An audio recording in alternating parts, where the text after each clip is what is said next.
think that's a much more viable place to start.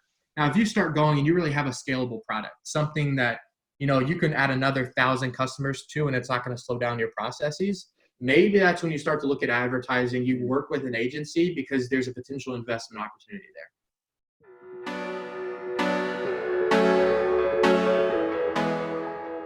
Welcome to Jay Wells CFO Show. I am your host, Jeremy Wells, and with me today, very excited to have David Riggs of Newman Media. David, welcome to the show. Please tell us about yourself and about your business. Yeah, thank you for having me. So my name is David Riggs. My company, my agency, it's named Newman Media. We do website development and design. We really focus on B2C companies. Whenever you look at websites, and this is kind of our value prop, you see a lot of websites that look really, really good, but a lot of people kind of forget the functional aspect of a website, that it's there to really help you grow your business and kind of automate those key business structures and functions.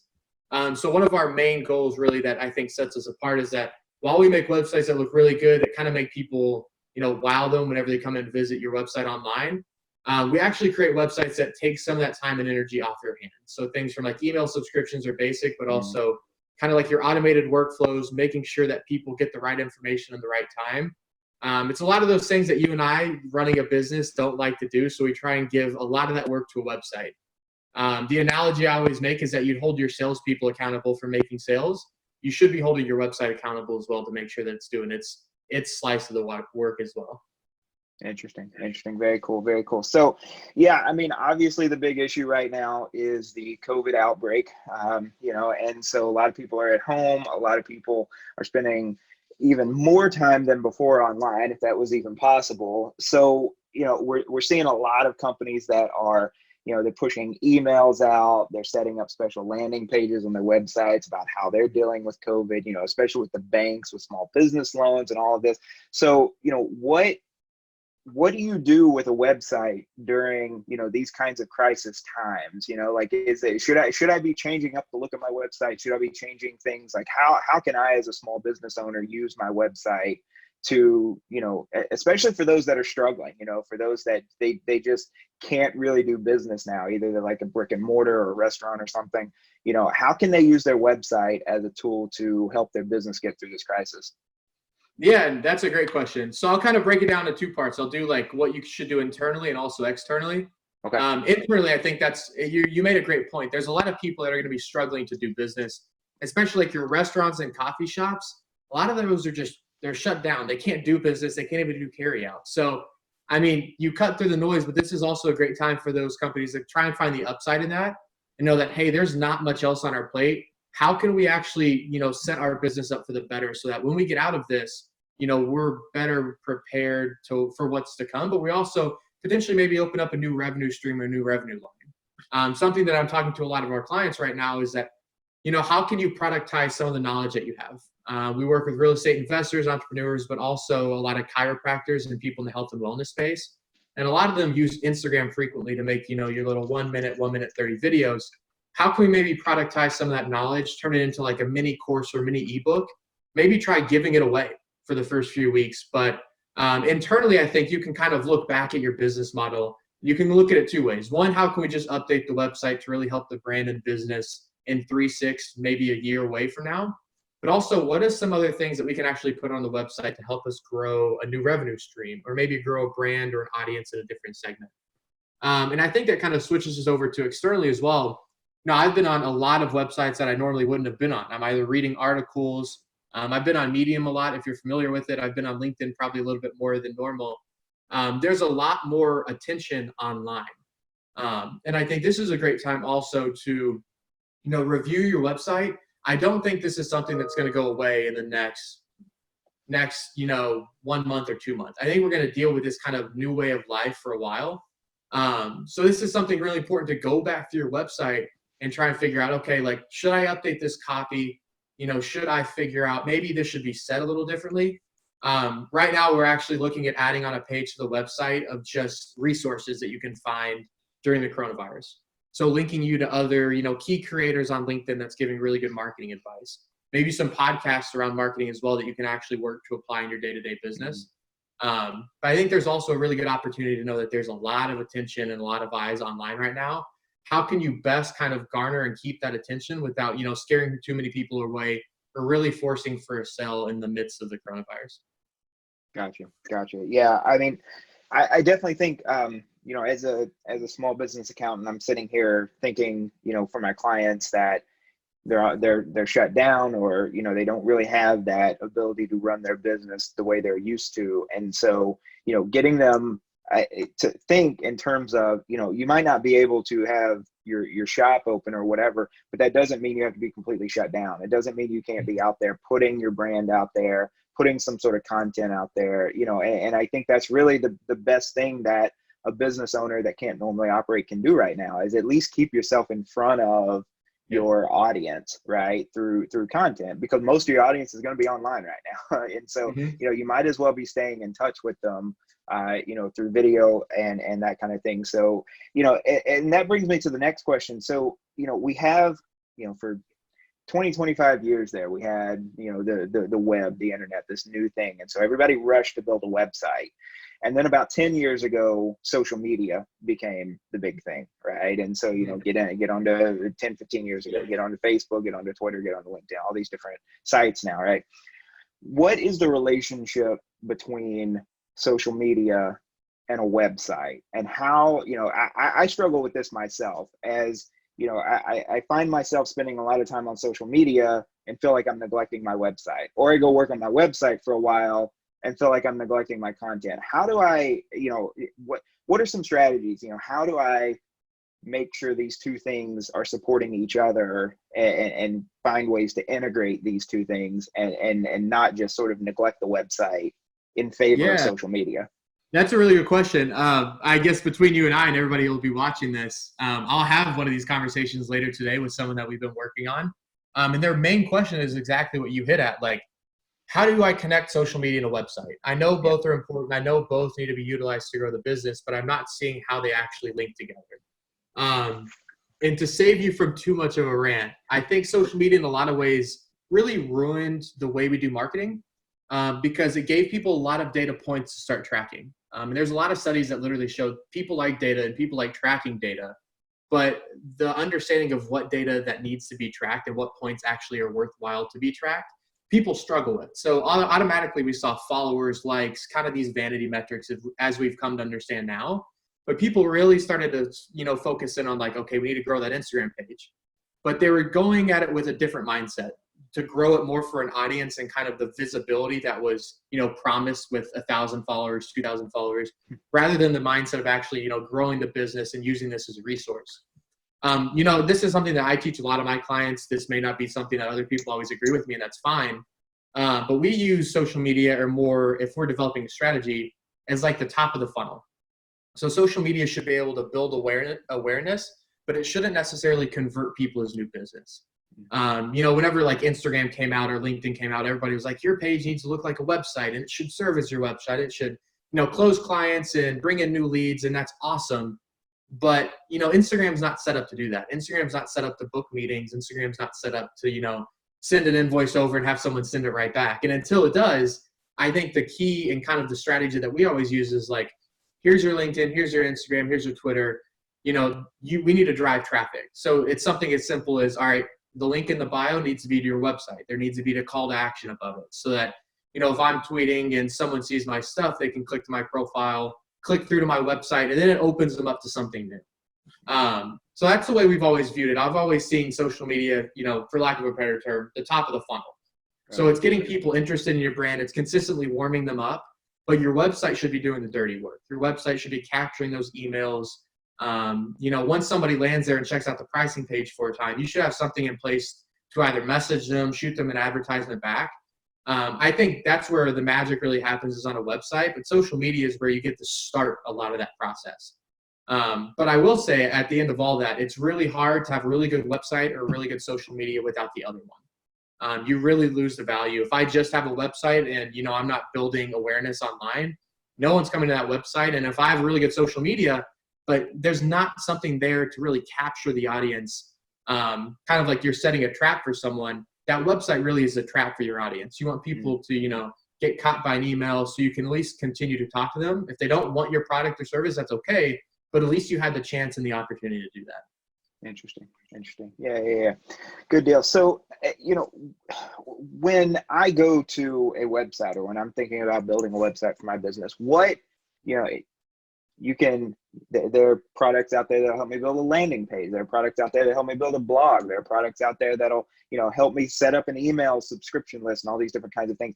What really needs to go into a website? What has to be there in order for this to be a website? And is that going to be true for every client, or does that depend on the industry, the business? What goes into the idea behind, okay, when I'm building your company a website, this is what I want the finished product to look like, and this is what it needs to include?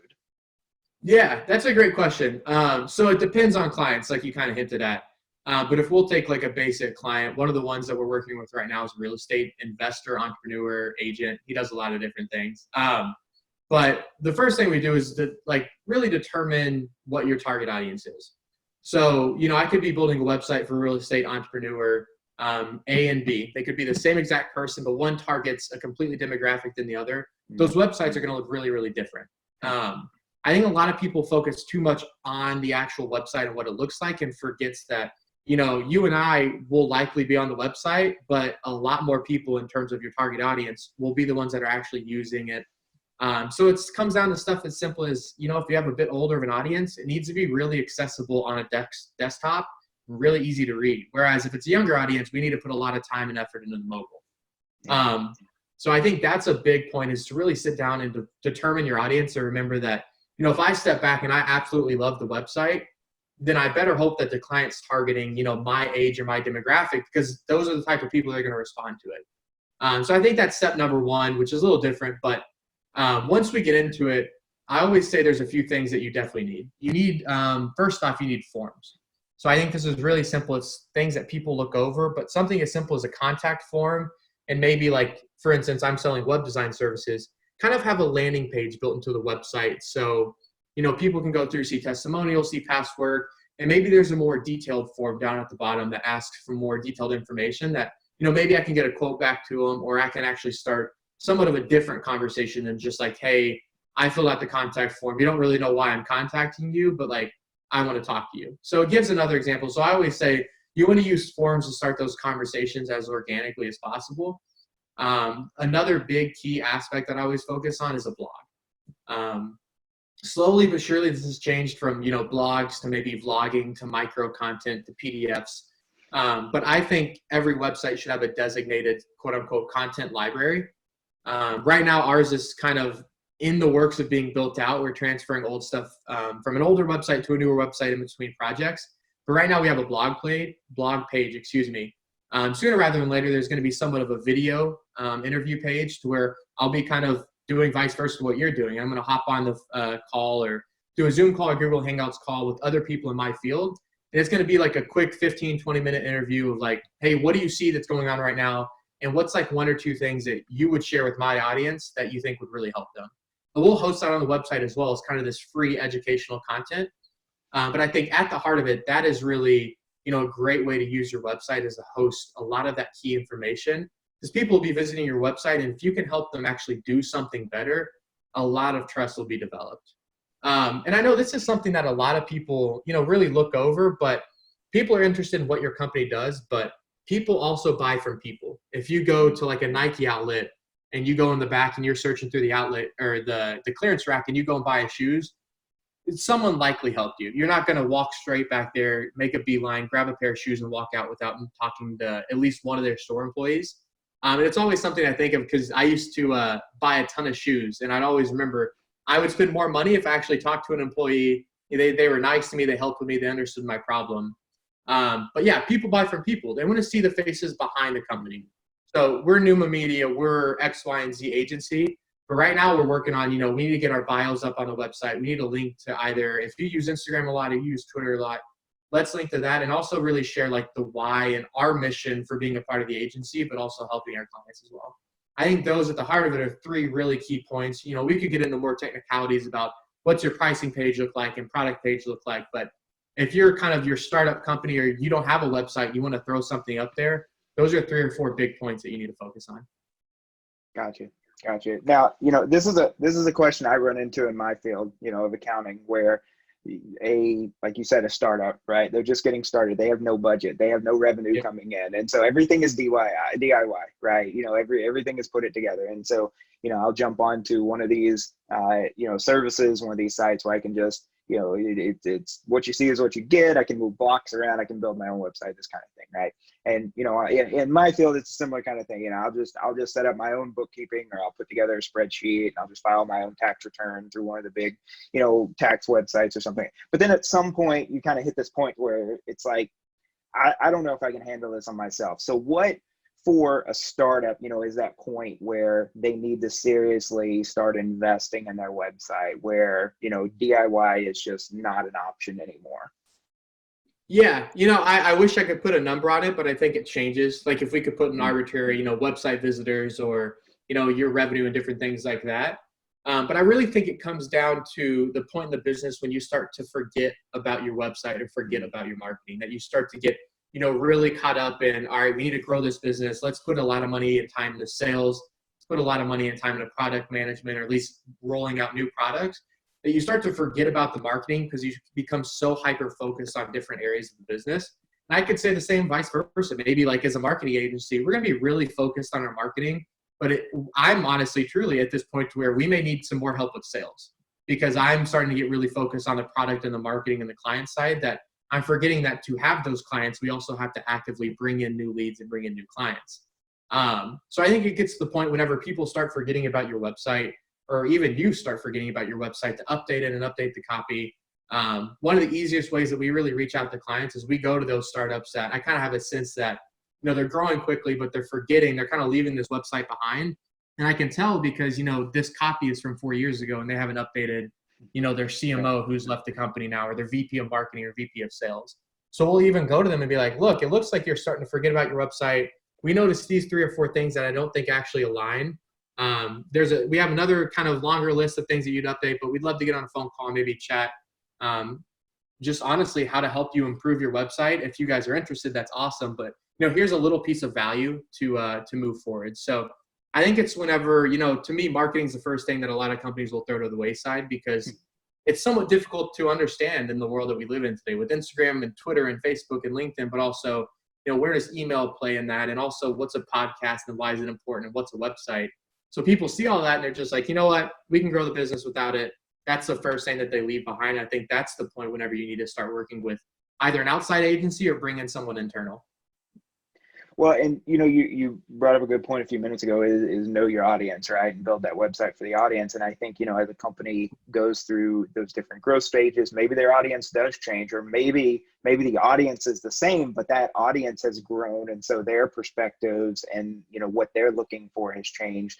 And so, just having that refresh, maybe saying, we don't need to completely build a whole new website, but, this website was built for this audience 5 years ago, and maybe it's not the same audience anymore. And so, we just need a refresh. I think, that goes along with what you're saying of, hey, if you're starting to get to the point to where you're just kind of ignoring it, you're just saying, someday we'll get back around to that, then yeah, that's a great time to say, maybe we should invest a little money into this for sure. So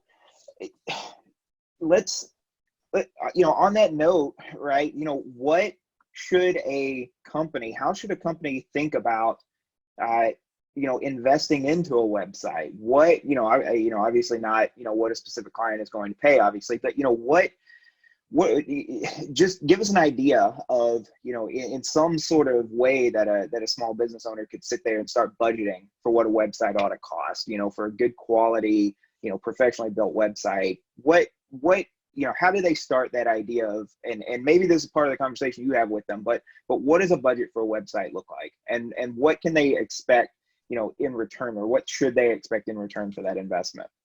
Yeah. Truly, I wish a lot of people out there, if they're even thinking about doing it on their own or investing with an agency, really sits down and budgets what they want to get out of it. Because I think a lot of people slap an arbitrary number, $3,500. I'm going to spend that on a website. But they don't understand, like, okay, what can I get for that $3,500? We had a client a while back that came to us. It was the easiest sale we've ever made, because he came to us and he was like, I want these 14 things on a website. I want to pay between these 2 prices, and I want my website to look like this, this, this, and this. The key had done his research. He understood what he was getting into, and then he brought it to an agency. So back in college, I was a financial economics major, so we studied the stock market a lot. And I read Intelligent Investor kind of as a break off of that. And one of the things in Intelligent Investor is like, you should know that company forward and backwards before you go and invest in it. And I think a lot of people should also understand what a website is, what that marketing is, even on like a 101 level before they go out and to invest in it. So I think number one, that is the one thing that people need to start doing. If you are going to invest in it, understand what you're getting into. Don't misalign your goals with what you think an agency is going to provide. Be pretty structured about what you want to see. Allow the agency to maybe move you back and forth about best practices and what could best serve you. But if you have a goal and some research there, you're going to know enough to be dangerous and at least know enough to communicate with that agency about your goals and needs. I think that's number one. But, number two also is what can you actually afford at that time? And what are your different options of financing? So let's say you're a great startup, you bring in $40,000, $50,000, $60,000 a month. You're going to probably be able to put aside $5,000 or maybe even $10,000 for a 1 month website project because more money is coming in next month or next cycle. But for a lot of smaller companies, let's say small mom and pop shops, if they're only clearing a couple $1,000s in profit a month, a $3,000 or $4,000 website, that's a big investment. So what are the options? And maybe we pay it all up front. We maybe raise a little bit of money, or we take some money out of savings. Or could we even talk to the agency about financing? So we've done a couple payment plans as well to where, so-and-so couldn't afford it right up front, but I believed in them and they believed in us. So we spread out the payment over the course of a year to allow them to actually get the money to finance it because they were super invested in it. But for us to also get the work, get the client on board, and we can actually get our money later on if we're in a good spot as well. So I think those are two key points that, if you're a business owner out there and you're looking to start investing in this, those are places that you need to start as well. Gotcha. So a minute ago, you brought up, website visits and then the revenues generated from that and those different kinds of things. What are the metrics? I every now and then I pull up my Google Analytics for my website. Every now and then I log into my WordPress dashboard, and it's showing me different charts, showing me different numbers. What are really like the top couple of things I need to look at to know if my website is doing its job, to know if it's worth it? How do I actually measure that ROI on a website? Yeah, and I think it's good that you're on Google Analytics, and another one that you could use is Facebook Pixel as well. I think people, ironically, we talk about data a lot. We've even mentioned it on here a couple of times. People understand data. They probably know what in marketing, like a click-through rate is, or, cost per click, different things like that. But not a lot of people track it and know their metrics kind of on hand. Something we're getting better at as well is how do we build out those dashboards and really track and hone in on that data for clients. But for a lot of the companies that we serve, the number one step to actually learning about your audience is, building the audience and getting them to come to the website. So a couple of things that we focus on right off the bat for startups is, how many visitors are coming onto your site every 30-day period? And how many of those are like unique new visitors? How many people are visiting your website for the first time? Another metric that we really focus on as well is how long are people staying on your website? Are people going on your website for 10 seconds and then hopping off? Or are they staying for, maybe upwards of a minute or 2 minutes? Those are big key metrics because if I'm hopping on your website and I'm in and out in under 5 seconds, there's likely a problem. Maybe it's loading too slow. Maybe something isn't loading correctly. Maybe the image is wrong, the text is wrong, but it gives you a good hint that you maybe need to change something up. But I also really, encourage people to track where their audience is coming from and what pages they're actually converting to. So in a lot of our, LinkedIn outreach and a lot of our cold email, we'll attach links to either past client work that's hosted on our website, maybe a couple hidden forms that only you can get if you have a link. And I want to start tracking, okay, if I sent out 100, where a lot of this, like maybe 60% of it's coming from LinkedIn as well. Maybe 30% is coming from like a direct source on an email. So I always try and focus on a lot with our younger companies, how quickly are we getting that audience to the website? Where's that audience going? And kind of a mix. How long are they staying there and why are they staying there? Because if someone ends up on your blog page for 5 minutes and, there's 100 views on one article and 0 on the other 20, what was special about that one article that you can actually, hone into, dive into, determine the why behind it and start to replicate that as well. Got it. You brought up cost per click, getting people to the website. What about ads? Is ads a viable, and where do we run these ads? Obviously Google, Facebook, these are, YouTube, these are a couple of big ones, but, are ads worth it, for your typical small business client? Yeah, it's a great question. So transparently, we don't run any ads. We used to, and occasionally I'll put some money back in there if, if we have a great performing blog post, but it's not something that we do kind of on a schedule. We don't do it every Mm. Saturday. We don't have a monthly outsourced agency that does it for us. If we do it, it's kind of a small budget in-house. I personally think for us and the size that we're at, we have a great thing going with this in referral marketing, but also just cold outreach. And that's something that I personally enjoy a bit more than the advertising side. And I'm not yet ready to pay for that. But a strategy that I used to implement for my own personal brand on Instagram whenever I use it, it's called a dollar a day strategy. So everybody has $30 every month that, they spend on different things, whether it's going to Starbucks, whether it's going, out to grab ice cream and extra time. Everyone can find $30. So I always say, if you're really into growing your personal brand or your business's brand, take that $30 and just run a dollar a day strategy on Instagram. So you can go on to either Facebook Business Manager and place those ads on Instagram, or you can just go directly on Instagram, change your profile to a business account, and you'll see a little blue promote button pop up in, I think, the bottom right corner if it's still there. And those are two ways you can run ads. Those are the ways that I'm familiar with, so I'll maybe talk about that. But what I would do is I just run a $1 a day ad for $30 over the course of a month.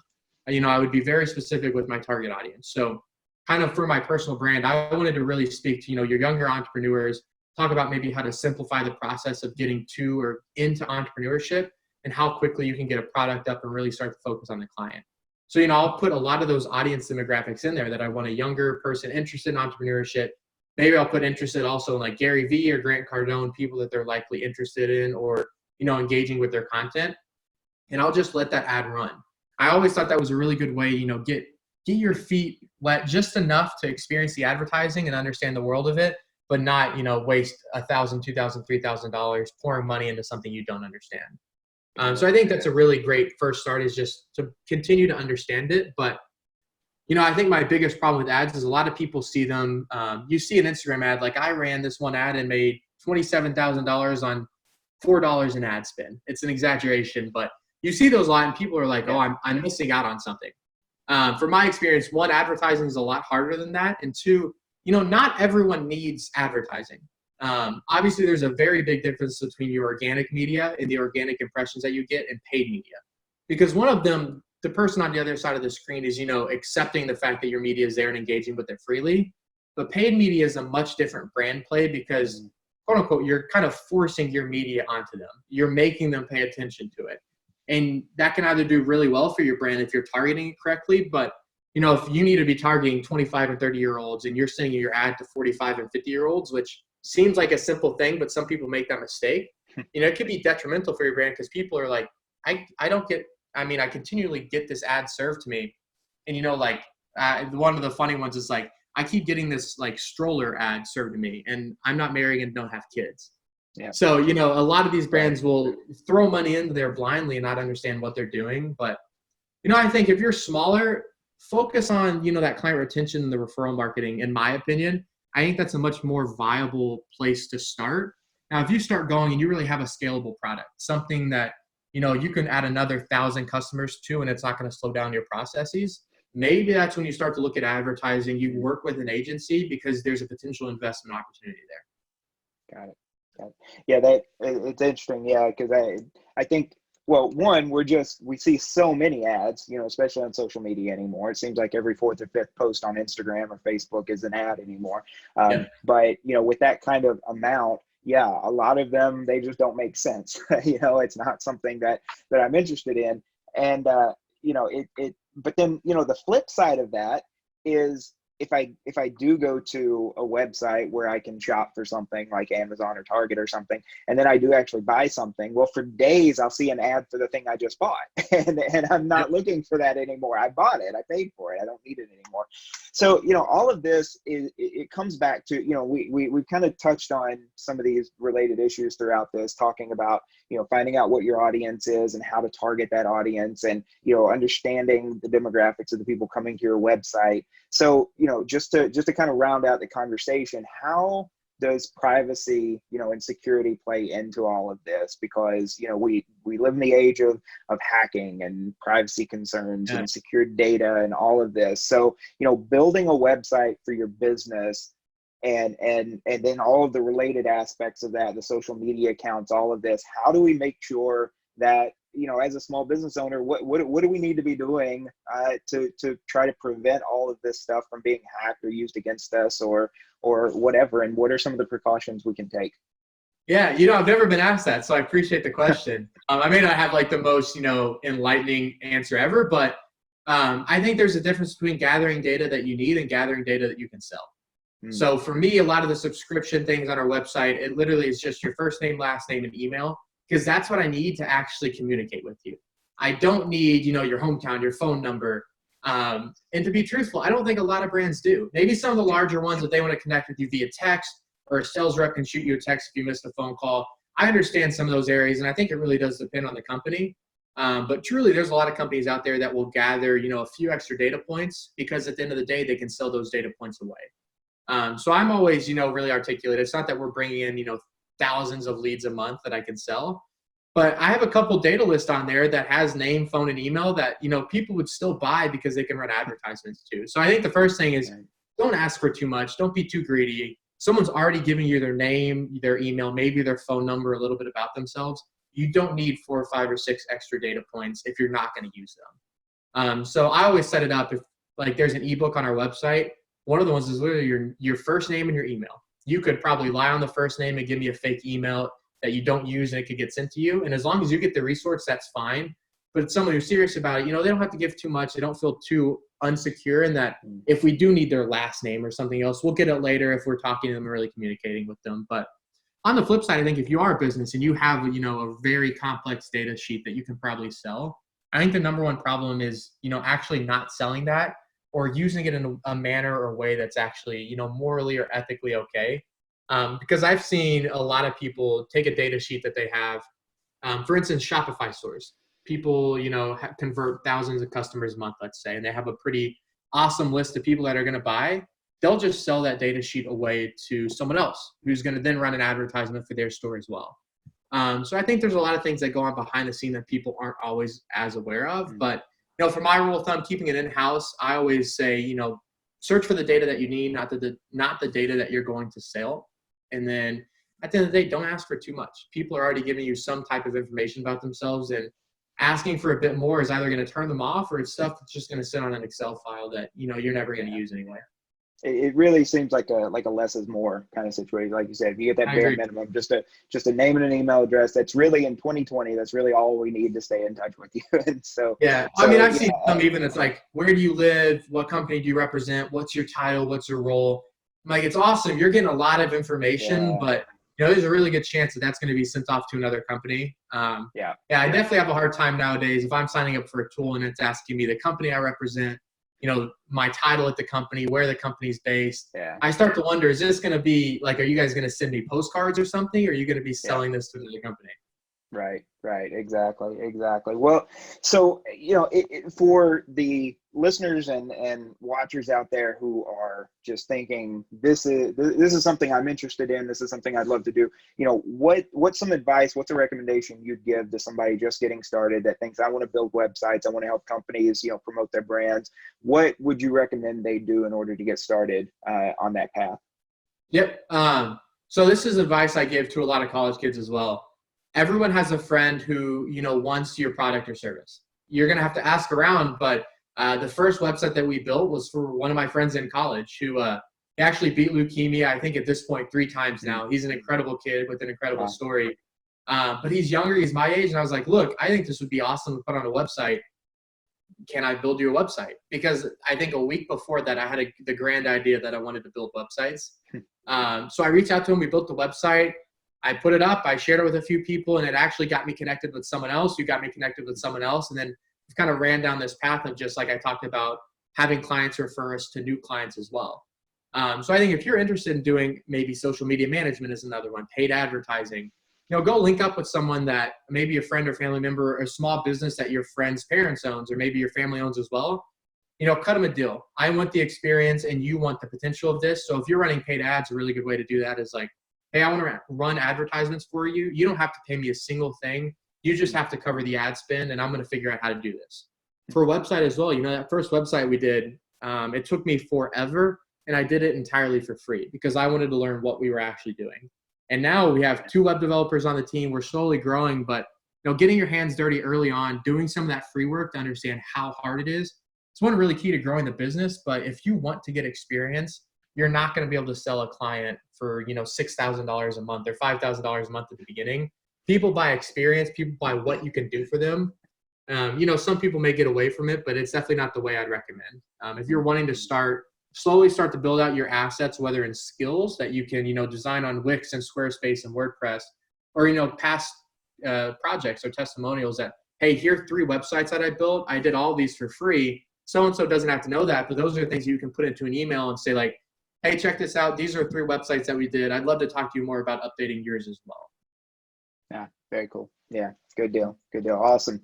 Awesome. Give a little value. Give a little value out there. Yeah. And it's an investment on the front end, but it can pay off with big dividends, after some time if you keep putting that work in. Absolutely. So, David, this has been fantastic. Thank you so much. If listeners want to get a hold of you, if they're reaching out to you for some more advice or they want to do business with you, what's the best way for them to get a hold of you? Yeah. So I am really active on LinkedIn and Twitter. You should be able to find me on LinkedIn if you just search David W. Riggs. And then on Twitter, my handle is D. William Riggs. But, if you want to read some of my work as well, there's a lot of it's on my website. It's my full name, which is davidwilliamriggs.com. Hit me up on one of those and I will definitely get back to you. Good deal. Awesome. Well, we will put links to all that in the description and the show notes. Again, David, thank you so much. I am Jeremy Wells. You can find me at JWellsCFO across all the social media. It's been another episode of the JWells CFO Show. Thank you so much for listening and watching, and we'll see you next time. See ya. Thank you.